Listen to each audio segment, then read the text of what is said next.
Instructor Valkyris stood at the front of the combat engineering lecture hall, all four of his manipulator arms crossed in what we Torgathi call the posture of supreme disappointment. I sat 3 rows back, my sensory stalks twitching with barely contained amusement as I watched the human female examine the materials cart like it contained the secrets of the universe. Her name was Kayla Brennan, 22 rotations old by her planet's calendar. Brown hair pulled back in something she called a ponytail, which made absolutely no tactical sense but apparently kept her vision clear. She was the only human in our class of 47 cadets, and she had been nothing but trouble since day one. "Listen up, cadets." Valkyris bellowed, his voice modulator cranking up to maximum volume. "Today marks your final examination in advanced weapon systems development. You will have 6 standard hours to design, construct, and demonstrate a functional offensive weapon using only the materials provided. Your weapon must be capable of neutralizing the target drone from a minimum distance of 50 meters. Failure means repeating this entire course. Question?" My friend Torque, a hulking Breshner from the volcanic moons, leaned over and whispered through his translator, "Think the human will finally quit? She barely passed the last 3 tests." I clicked my mandibles together softly, the Torgathi equivalent of a chuckle. "Have you met Kayla? That creature doesn't know the meaning of quit. She's too stubborn to fail and too strange to predict." "Cadet Torque, Cadet Trixon. Something funny?" Valkyris spun toward us, his primary eyes blazing with irritation. "No, sir," we chorused. "Good. Then perhaps you can explain to the class what makes this examination so critical." Torque stood, his massive frame making the desk groan. "Sir, this test evaluates our ability to problem-solve under pressure, adapt to available resources, and demonstrate practical combat applications of theoretical knowledge." "Correct. Sit down." Valkyris turned back to the rest of us.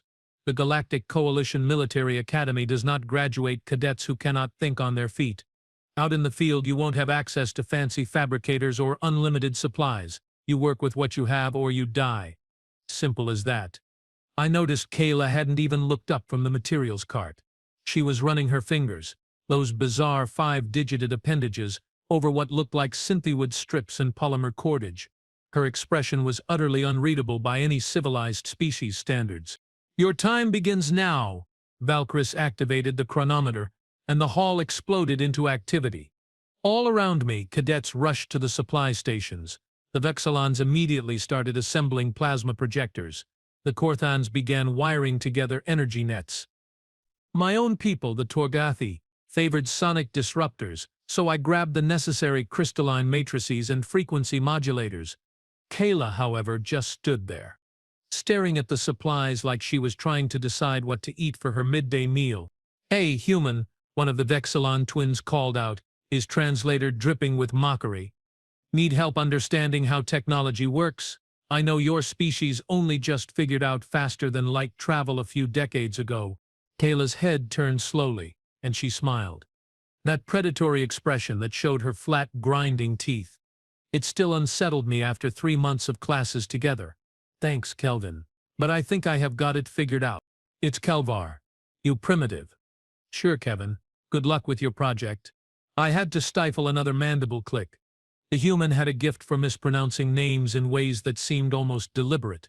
Kelvar's chromatophores flushed an angry purple, but he turned back to his workstation before Valkyris could notice the exchange.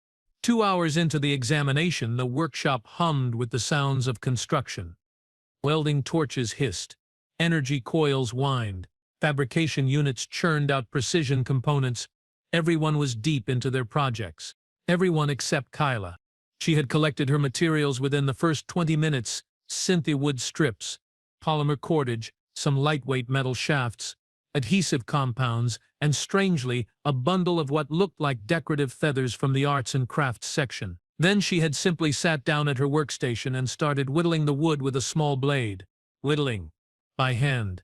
Like some kind of pre-industrial barbarian. "What is she doing?" Torque rumbled, pausing in his assembly of a concussive wave generator. "Is that considered weapon construction on Earth?" "I have no idea," I admitted, adjusting the frequency output on my disruptor. "But she looks confident, and that worries me more than if she looked panicked. Should we help her? The human seems lost." "Torque, my friend." I have learned something important about humans in these past months. They are never quite as lost as they appear, and they are most dangerous when they seem calm.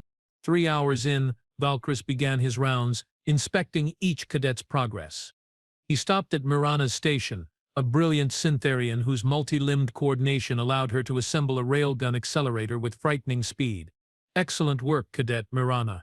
Proper energy distribution, solid structural integrity. This should perform well. He moved on to torque. Adequate, Cadet Torque. Though your wave amplification chamber could use better dampening, you might blow yourself up along with the target. Torque's facial plates darkened with embarrassment. When Valkyris reached my station, he examined my sonic disruptor with his critical eye, standard Torgathi design. Nothing innovative, but functionally sound. You will pass if it works. Then he reached Kayla's station. The instructor stopped, stared, all four of his manipulator arms uncrossed, then recrossed in confusion. Cadet Brennan. What, in the name of the 7 spiral galaxies, is that? Kayla looked up from her work completely unfazed by the instructor's tone. It's a bow, sir. A what? A bow. You know, for shooting arrows. She held up one of the metal shafts she had been working on. The end was fletched with those decorative feathers, the tip sharpened to a wicked point. Primitive projectile weapon. My ancestors used them to hunt and fight for thousands of years before we figured out gunpowder. The entire workshop had gone quiet. 46 pairs of eyes, stalks, and optical sensors focused on the human and her bizarre creation. Valkyris picked up the curved piece of synthy wood with one hand, the polymer string with another. You were given access to plasma technology, electromagnetic accelerators, energy projection systems, and you built a stick with string. Technically, it's a recurved bow made from laminated synthetic composite materials with a high tensile polymer string, Kayla corrected pleasantly. The arrows are aerodynamically stabilized titanium alloy shafts with broadhead tips, and yes, I built it myself. With my hands, using techniques my species developed approximately 10,000 years ago. This is a joke, Kelvar announced from his station. The human is mocking the examination. I assure you, I'm completely serious. Kayla tested the string tension, nodding with satisfaction. This weapon is fully functional and perfectly suited to the task requirements. Valkyris's translator emitted a sound I had never heard before, something between a growl and a sigh. Cadet Brennan, you have 3 hours remaining. I strongly suggest you reconsider your approach and build an actual weapon. This is an actual weapon, sir. Would you like me to demonstrate? Not yet. Demonstrations come after the construction phase. He moved on, muttering something about humans and psychological evaluations. I leaned toward Kayla's station once the instructor was out of earshot. Were you trying to fail out of the academy? Because this is definitely how you fail out of the academy. She grinned at me, that unsettling human expression of bared teeth. Trust me, Rex. I know what I'm doing. That's what concerns me. The final hour arrived faster than expected. Valkyris called us all to attention. Cadets, construction phase is complete. We now move to the demonstration phase. One by one, you will attempt to neutralize the target drone. The drone will be hovering at exactly 50 meters, moving in a standard evasive pattern. You get one attempt, miss, and you fail, malfunction, and you fail, destroy something other than the target and you fail. Understood? Yes, sir, we responded in unison. Mirana went first. Her railgun performed flawlessly, punching a hole clean through the drone's center mass. It dropped from the sky like a dead bird. The class erupted in impressed clicks, chirps, and hums. Torque went next. His concussive wave generator created a beautiful spherical pulse that caught the drone mid-maneuver and crushed it into a compacted ball of sparking metal. He grinned widely, showing all of his grinding plates. One by one, cadets demonstrated their weapons. Some succeeded spectacularly, others failed in equally spectacular fashion. Alvar's plasma projector overheated and melted through his workbench before he could even fire it. His chromatophores went from purple to a humiliated gray. My sonic disruptor worked perfectly. Thank the void. The concentrated sound wave struck the drone and shattered its components into glittering fragments. Valkyris nodded approvingly at my station. Finally, only Kayla remained. Cadet Brennan, Valkyris announced, his voice heavy with skepticism. You may proceed to the firing line. Deploy the target drone. A fresh drone rose from the storage bay, its anti-grav generators humming as it ascended to the 50-meter mark. It began its evasive pattern, weaving and bobbing in three-dimensional space. Kayla walked to the firing line carrying her bow and a single arrow. Just one. Everyone else had brought backup power cells, spare ammunition, contingency plans. The human brought one arrow. You understand you only get one attempt? Valkyries confirmed. Yes, sir. And you are confident this primitive weapon can hit a moving target at 50 meters? Absolutely, sir. Then proceed when ready. Kayla took a deep breath, the way humans do when they need extra oxygen for physical exertion. She knocked the arrow, drew the string back to what looked like an uncomfortable position near her face, and went perfectly still. The drone continued its evasive pattern. Left, right, up, down, forward, back, completely unpredictable by design. Kayla's eyes, those forward-facing predator eyes, tracked the movement. Her breathing slowed. The entire hall held its collective breath, if applicable to their species. Then she did something that made my sensory stalks retract in shock. She didn't aim where the drone was. She aimed where the drone was going to be. The string released with a sharp twang. The arrow flew in a perfect arc, cutting through the air with a whistle that seemed impossible for such a primitive projectile. It moved so fast my eyes almost couldn't track it. The drone jinked left. The arrow was already there. The broadhead tip punched through the drone's primary stabilizer, sheared through its processor core, and erupted out the other side in a spray of sparks and lubricant fluid. The drone stuttered, sparked, and fell from the sky, the arrow still protruding from both sides like a skewer through meat. The workshop was silent for approximately 3 seconds. Then Torque started the slow clap. Within moments, half the class had joined in, creating a chaotic symphony of applause, clicks, chirps, and stomps. Valkyrie stood motionless, all 4 arms hanging limply at his sides. His primary eyes were fixed on the destroyed drone, now lying on the floor with Kayla's arrow still embedded through its center. How? He finally managed to ask. Kayla lowered her bow and shrugged. That peculiar human gesture that involved lifting the shoulders. Humans have been persistence hunters for millions of years, sir. We evolved to track moving prey, predict movement patterns, and strike targets from a distance. This is just what we do, what we have always done. But the technology is impressive, don't get me wrong. But sometimes the old ways work just as well as the new ways. Sometimes better, because nobody expects them. She walked over to the fallen drone and retrieved her arrow, inspecting the tip for damage. Plus, this bow doesn't need batteries, doesn't have electronic components that can be hacked or jammed, makes almost no sound, and can be manufactured from locally available materials on virtually any planet with plant life.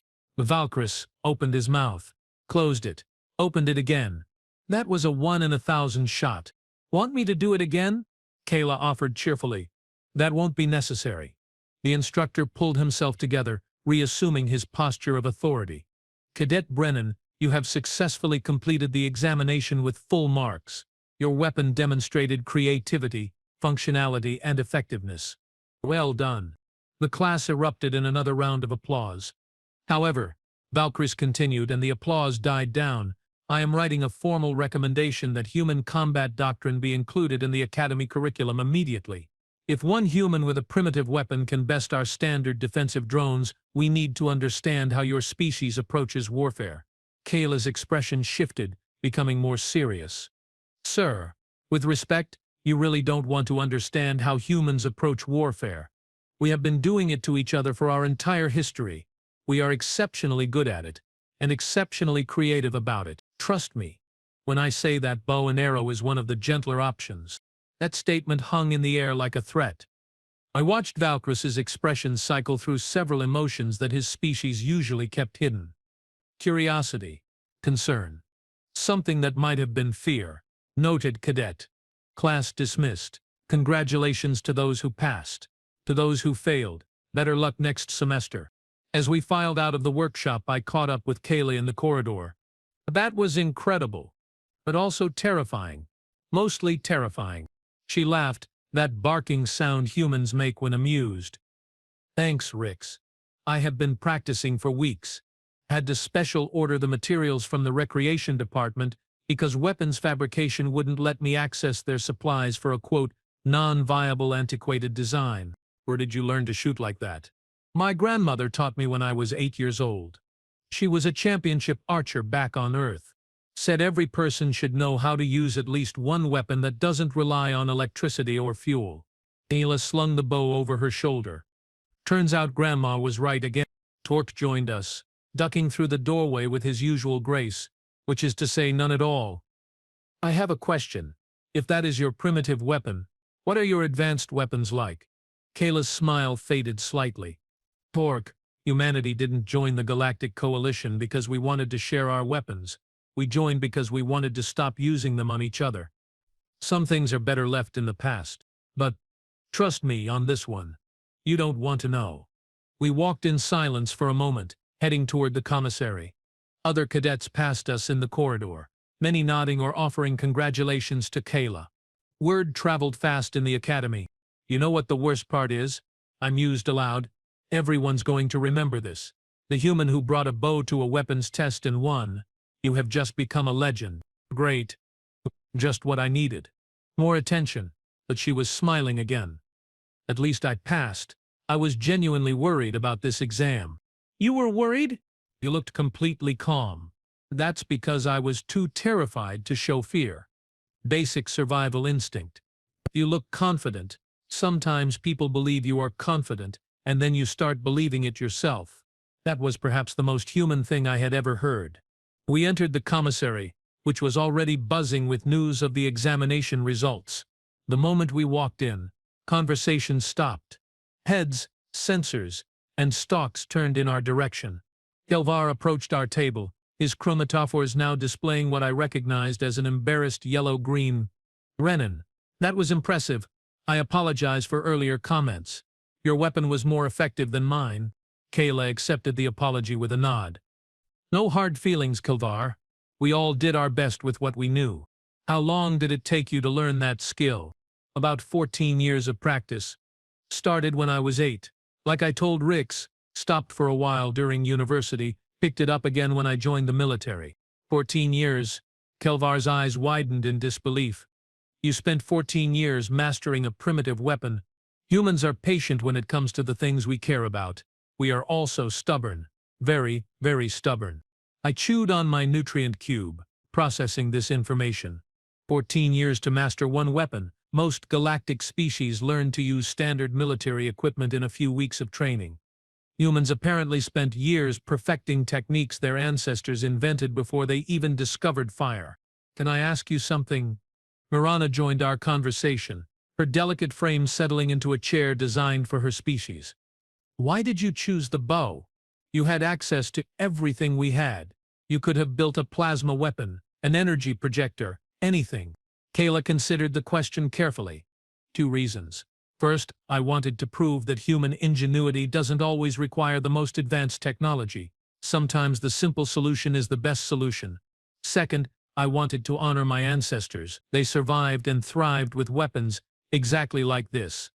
It felt right to show everyone here that human history has value, even in a galaxy full of species that are older and more technologically advanced than us. Your species is strange, Mirana said, but it didn't sound like an insult. You value your past while racing toward your future. Most species forget where they came from once they reach the stars. Maybe that's our secret, Kayla replied quietly. We never forget where we came from. We carry it with us, always. The conversation drifted to other topics. Test scores, upcoming assignments, the terrible food in the commissary that tasted like recycled spaceship parts regardless of which species it was designed for. But I couldn't stop thinking about what had happened in the workshop. A human with a wooden bow and a single arrow had outperformed 46 cadets using advanced technology. She had done it with patience, skill and knowledge passed down through generations.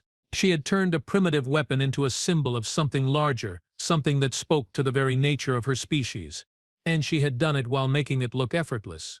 Hey, Kayla, I said suddenly, what other primitive human weapons should we be worried about? She grinned that predatory grin again. Oh, Rix. We have swords, spears, axes, crossbows, catapults, trebuchets, boomerangs, blowguns, slings, warhammers, and about 10,000 variations of each. Humans have been inventing new ways to fight since before we even had language. We are creative like that. Torque made a low, rumbling sound of concern. And these all work? They all work, some better than others, depending on the situation. But yeah, they work. Remind me never to make your species angry, he said seriously. Too late. We are already in the coalition military. If someone makes us angry, they will find out just how effective humans can be.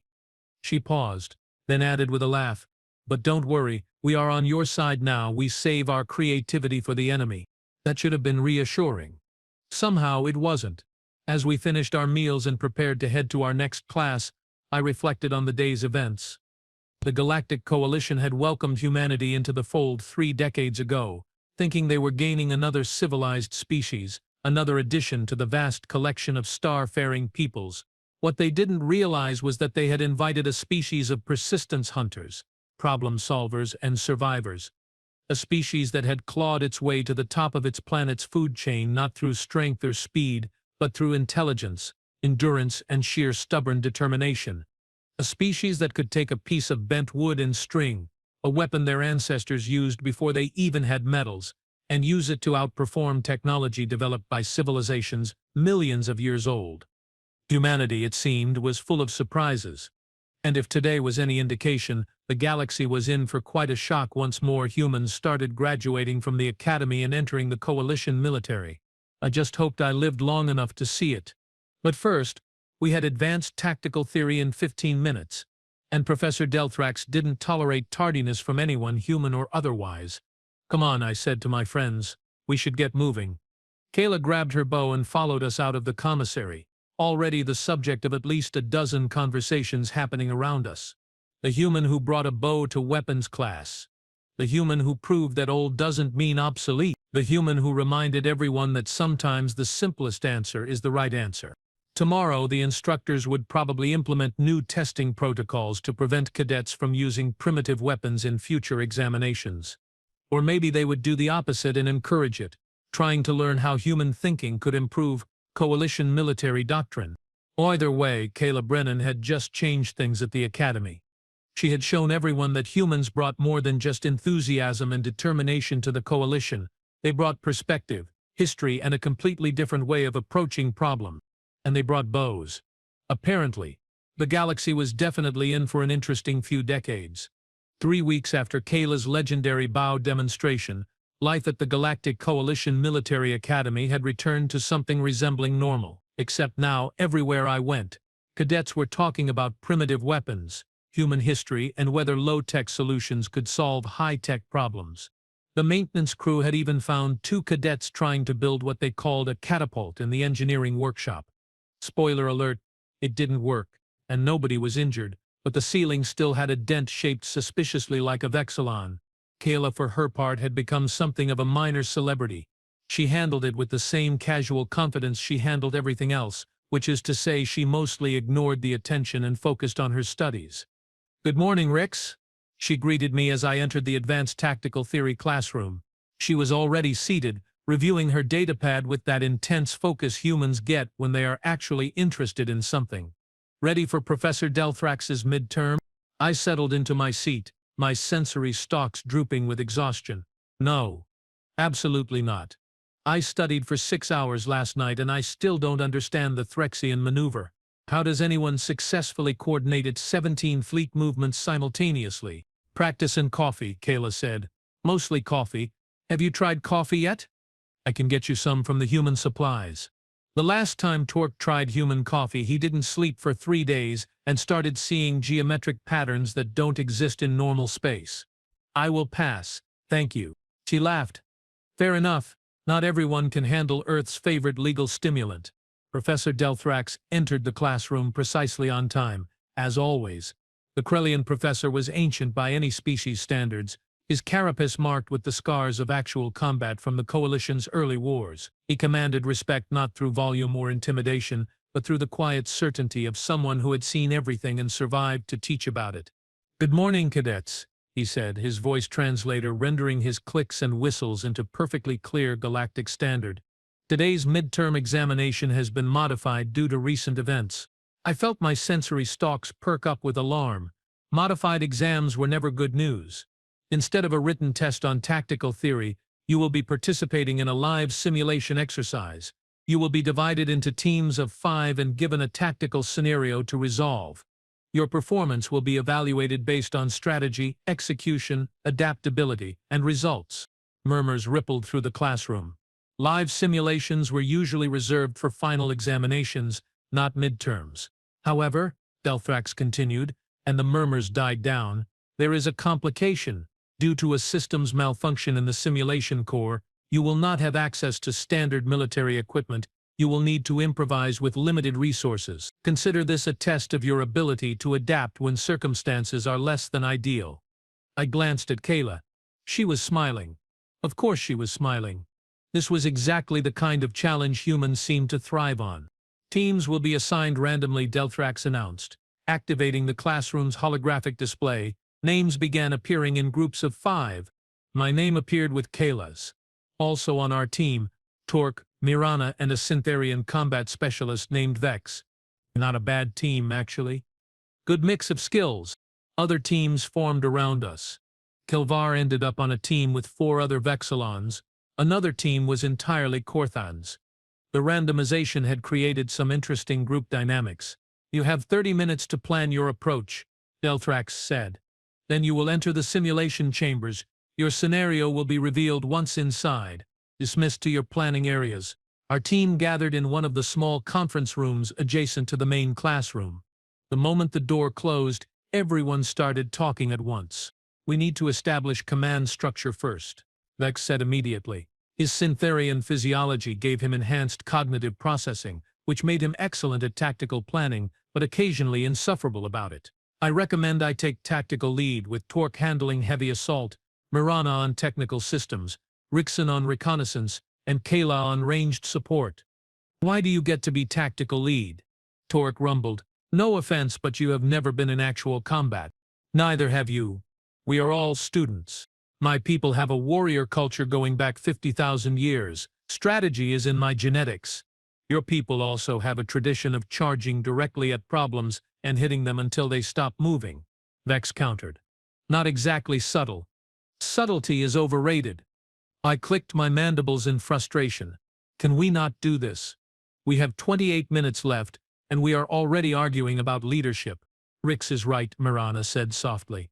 Her species preferred consensus-based decision-making, which made her the perfect mediator. Let's approach this logically. We don't know what the scenario will be. We don't know what resources we will have. Planning a rigid command structure now is premature. So what do you suggest? Vex asked, sounding slightly less combative. Ayla, who had been quiet this whole time, finally spoke up. I suggest we play to our strengths and stay flexible. Vex, you are good at processing information quickly, so you call out threats and opportunities as you see them. Torque, you are strong and experienced with heavy combat, so you handle anything that needs direct force. Mirana, your multi-limb coordination makes you perfect for multitasking, so you manage multiple objectives simultaneously. Rex, your sensory stalks give you better peripheral awareness than anyone else here, so you watch our flanks and warn us about surprises. And what will you do? Vax asked. Whatever needs doing that nobody else can handle. I'm adaptable. It's kind of a human thing. There was a moment of silence as everyone processed this. It wasn't a traditional command structure. It was more like a fluid network where everyone contributed based on the situation. Chaotic but potentially effective. I can work with that, Vex admitted grudgingly. Same, Torque agreed. It makes sense, Mirana added. I nodded my agreement. 26 minutes left. Let's talk about general principles. What do we know about simulation scenarios? We spent the remaining time discussing common tactical situations, potential resource limitations, and how we might need to adapt if things went wrong, which, given the nature of military simulations, they inevitably. When Delthrax called us back to the main classroom, I felt marginally more prepared. Marginally. Proceed to Simulation Chamber 7, the professor instructed our team. Your equipment and scenario briefing will be waiting inside. Good luck. The simulation chamber was a massive space lined with holographic projectors and environmental generators. It could recreate virtually any battlefield condition, From desert planets to space stations to urban environments, we had trained here dozens of times before, but never for something this important. A display screen activated as we entered, showing our scenario briefing. Tactical situation. You are a coalition reconnaissance team operating behind enemy lines on a contested planet. Your primary mission was to gather intelligence on enemy fortifications. However, your extraction shuttle has been destroyed.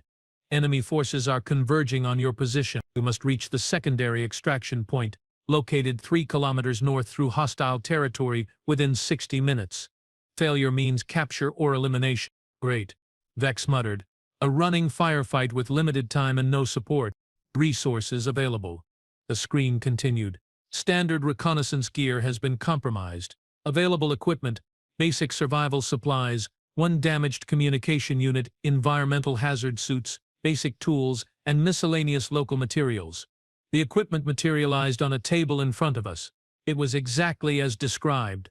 Minimal, damaged, and generally unhelpful for fighting through enemy forces. This is intentional, Mirana observed. They want to see how we handle worst-case scenarios. Simulation will begin in 60 seconds, the chamber's automated voice announced. Kayla was already moving, grabbing the survival supplies and sorting through them with practiced efficiency. Synthy rope, fire starting kit, water purification tablets, emergency rations, and what looks like a folding shovel. Not much to work with. The local materials option might be key, I suggested. The simulation generate environmental resources we can potentially use. 30 seconds, the voice announced. Everyone put on the hazard suits, Vex ordered. We don't know what environmental conditions we will face. We quickly donned the protective gear.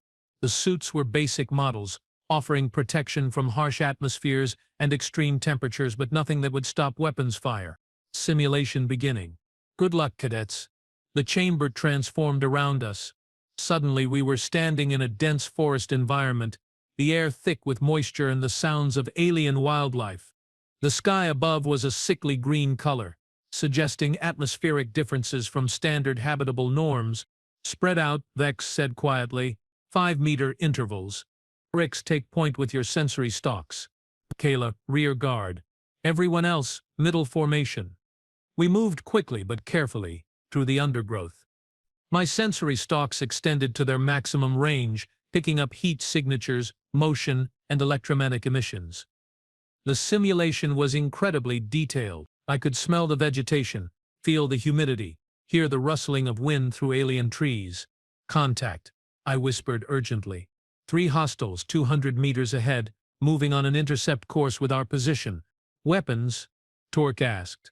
I focused my stalks. Energy rifles. Standard coalition military issue, which means these are supposed to be enemy forces using captured equipment. We can't fight them directly, Mirana said. We are unarmed and outgunned. Then we avoid them, Kayla said simply. Rix, can you plot a course around them? I processed the terrain and heat signatures. Yes, but it will add 10 minutes to our travel time. Better late than dead. Lead us around. We adjusted course, moving parallel to the enemy patrol while maintaining safe distance.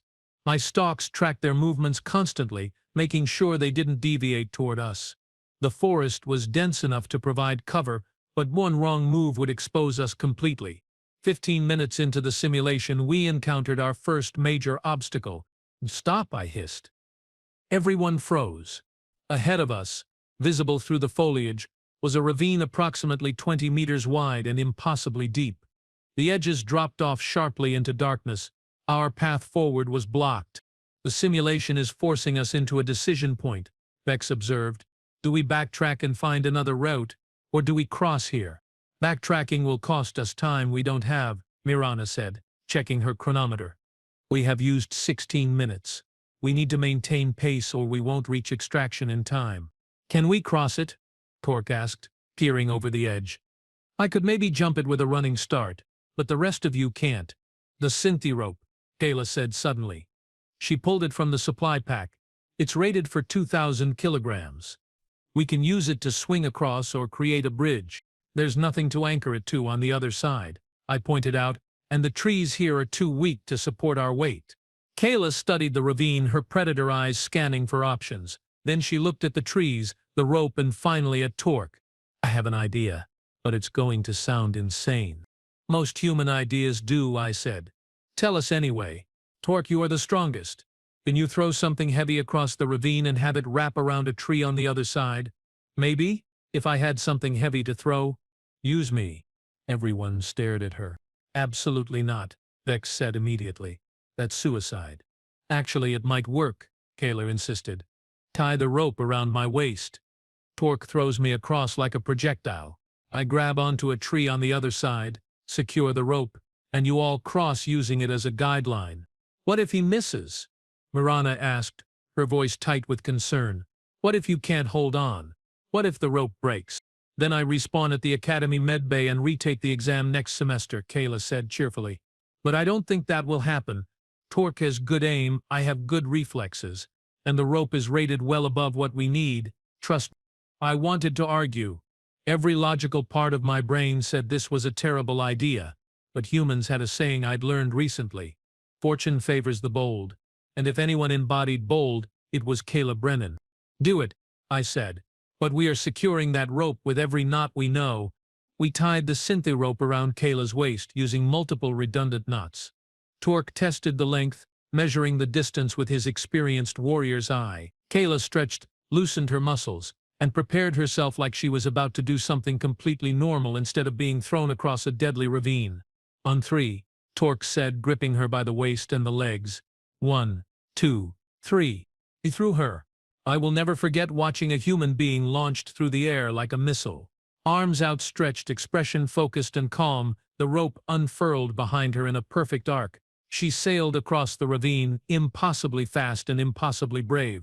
She hit the tree on the other side with both arms, wrapping around it in a tight grip. For a moment she dangled there, and I thought the impact might have knocked her unconscious.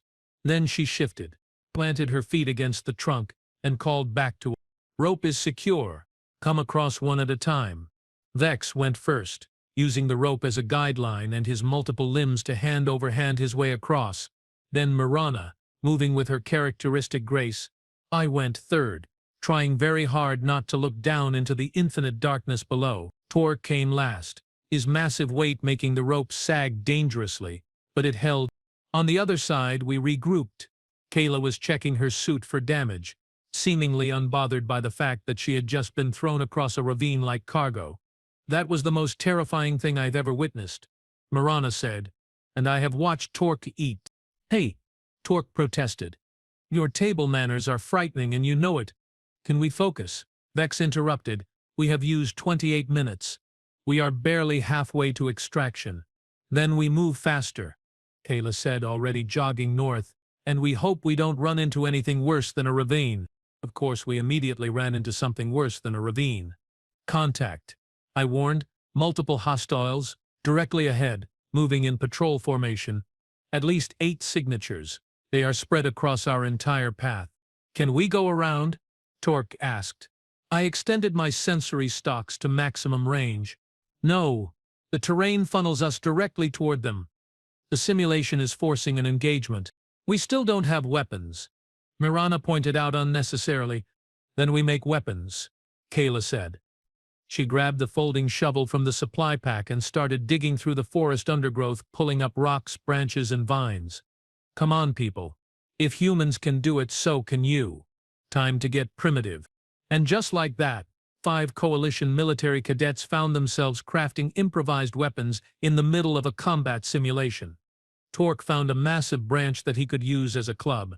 Vex and Mirana worked together to create a snare trap using the remaining synthi rope and some flexible saplings. I gathered sharp stones that could be thrown, and Kayla naturally started constructing another bow. How do you keep making bows? I asked, incredulous. Do you carry bow-making instructions in your genetic code? Pretty much. Yes, she replied, testing the tension on her improvised string. Also, I have done this about 1,000 times. Muscle memory is a wonderful thing. 10 minutes later, we had our primitive arsenal ready. It wasn't much, but it was better than nothing. Here's the plan, Vex said, and for once nobody argued about his tactical lead. We were too busy trying not to die. We set the snare trap on their patrol route. When they trigger it and get distracted, we hit them from the flanks. Fast, brutal, and we keep moving.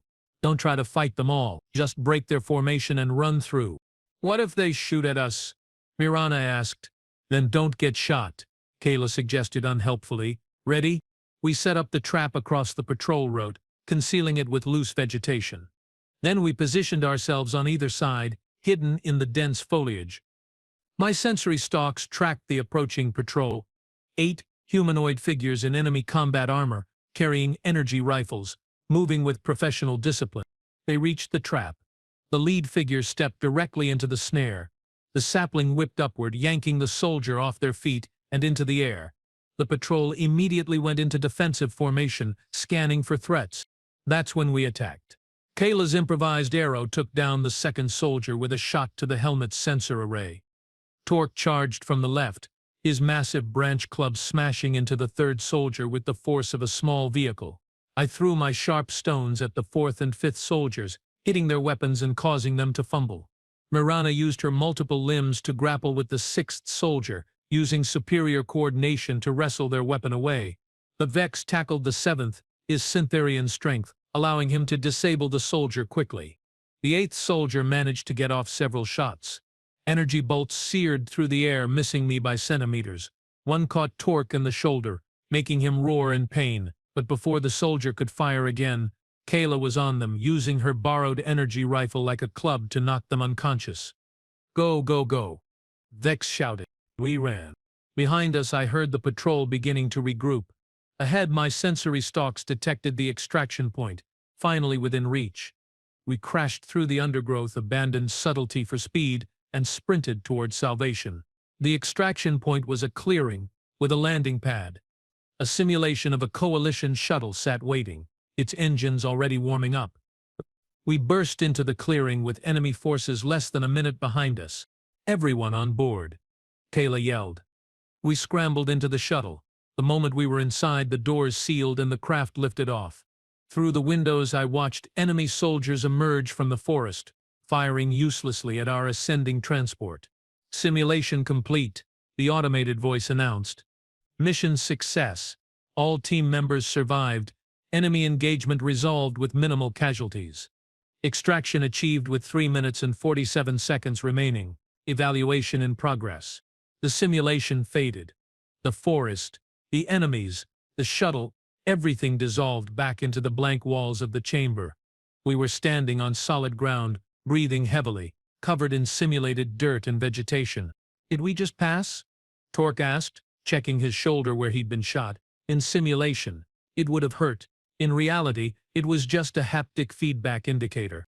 The door opened and Professor Delthrax entered, his ancient face unreadable. He studied us for a long moment, his eyes moving from person to person. That, he finally said, was one of the most unorthodox mission completions I have ever witnessed in 40 years of teaching. None of us were sure if that was good or bad. You improvised weapons from natural materials. You used a team member as a projectile. You engaged superior forces in melee combat despite having no formal close-quarters training. You violated approximately 17 different standard operating procedures, definitely sounding bad. And yet, Delthrax continued, and I detected something that might have been amusement in his translator's tone, you completed the mission objective with time to spare, demonstrated exceptional teamwork under pressure, adapted to impossible circumstances, and showed creative problem-solving that exceeded expectation. Congratulations, you all pass with distinction. We exhaled collectively, the tension draining from our bodies. However, and there was always a however, I need to speak with Cadet Brennan privately. The rest of you are dismissed. Excellent work today. My team filed out, leaving Kayla alone with the professor. I lingered near the door, curious and concerned. Delthrax noticed but didn't send me away.